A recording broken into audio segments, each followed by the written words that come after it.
நீ எல்லாம் ஒரு ஆளான்னு சொல்லி மனைவியை மதிக்காமலே இருக்கக்கூடிய பல பேரை பார்க்கலாம். மனைவியினால நீ வந்து கிச்சனுக்குரியவள் தான் என்று ஆக்கி வைத்திருக்கிற பல பேரை பார்க்க முடியும். மனைவியினால நீ எல்லாம் பேசவே கூடாது என்று சொல்லக்கூடிய பல பேரை பார்க்க முடியும். உரிமை என்பது அனைவருக்கும் சமனானதா இல்லையா? ஜனநாயகம் என்பது அனைவருக்கும் உரியதா இல்லையா? இப்போ ஜனநாயகம்ங்கிறது ஓட்டு போடுறதுல மட்டும் இல்லை, குடும்பத்துக்குள்ளேயும் இருக்கணும். பேசுறியா பேசு, திட்டுறியா திட்டு, எல்லாத்துக்கும் அதுக்குரிய வாய்ப்பை கொடுக்கணுமா இல்லையா? கொஞ்ச நேரம் கேட்டுக்கிட்டு இருக்க வேண்டியதானே. முதல்ல ஒன்று கவனிச்சுக்கிறீங்க, எப்பொழுதுமே இந்த மனைவிக்கும் கணவனுக்கும் இடையில சண்டை வந்ததுன்னா முடிஞ்ச வரைக்கும் கணவன் பொறுமையா இருக்க பழகிக்கிறணும். இல்லைன்னா ரொம்ப கஷ்டமா போயிடும். காரணம் என்ன? சொன்னதையே திரும்ப திரும்ப சொல்லுவாங்க. அது பெண்களுடைய இயற்கை குணமாக இருக்கு. சொன்னது ஒரு விஷயம் தான், அந்த ஒரு விஷயத்தை திரும்ப திரும்ப திரும்ப திரும்ப சொல்லுவாங்க. இப்ப சொல்லியிருப்பாங்க, இன்னும் கொஞ்சத்துல திருப்பி வந்து சொல்லுவாங்க, திருப்பி இன்னும் கொஞ்சத்துல வந்து சொல்லுவாங்கல்ல.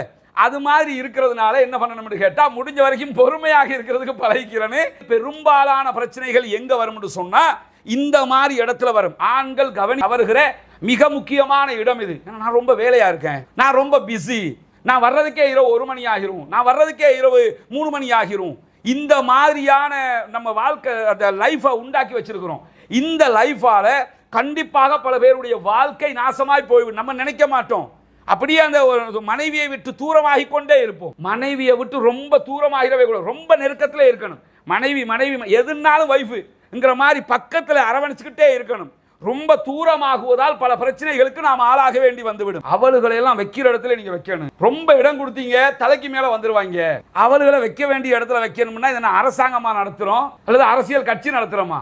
நீ பொதுச் செயலாளர், நான் வந்து தலைவர், நீ பொருளாளர், அப்படி போஸ்டிங் கிடையாது. இல்ல, அவள் மனைவி, அவளை வைக்க வேண்டிய இடத்தில் வைக்க வேண்டும் என்று தூரப்படுத்தக்கூடாது. அவளை ரொம்ப நெருக்கத்துக்கு கொண்டு வந்து வைத்துக் கொள்ள வேண்டும்.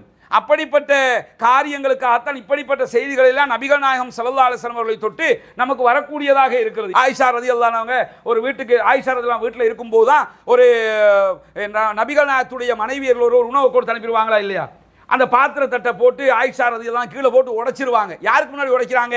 வீட்டு வேலைக்காரருக்கு முன்னாடி உடைக்கிறாங்க. உடைச்சா ரசூல் தான் எப்படி நடந்துக்கிட்டாங்க, நம்ம எப்படி நடந்துருப்போம்? முதல்ல இப்படி ஒரு சம்பவம் நம்ம வீட்டில் நடந்துருச்சு. மனைவி வந்து வேலைக்காரிக்கு முன்னாடி நம்மளோட கடுமையா நடந்துட்டாங்க. நம்ம எந்த இடத்துக்கு கர்வம் வரும்னு கேட்டா, வேலைக்காரிக்கு முன்னாடி என்ன அசிங்கப்படுத்திட்டியே அப்படி பிடிச்சி நின்றோம். ரசூலுல்லாஹ் அசால்ட்டா போய் அந்த உணவுகளை எல்லாம் எடுத்து இன்னொரு தட்டை கொண்டு வா என்று சொல்லி அதுல போட்டு, உங்க அம்மா ரொம்ப கோவப்பட்டுட்டாங்க, எடுத்துட்டு போங்கிறாங்க. அம்மான்னா நமக்கு எல்லாருக்குமே தாய் தானே, மோமின்களுடைய தாய் தானே ஆயிஷா ரலியல்லாஹு அன்ஹா, எல்லா நபிகள் நாயகத்துடைய மனைவிமாரும். அதை சொல்லி உங்களுடைய தாயார் ரொம்ப கோவப்பட்டாங்கப்பா, இதை கொண்டு கொடுத்துரு அப்படின்னு சொல்லி கொடுத்து அனுப்புறாங்க. ஏன்னா அந்த இடம் தான் உச்சமாக கோவப்பட வேண்டிய இடம். ஆனால் அந்த இடத்தில் நிதானம் தவறவில்லை. முடிஞ்ச வரைக்கும் நிதானமாக இருக்க முயற்சி செய்ய வேண்டும்.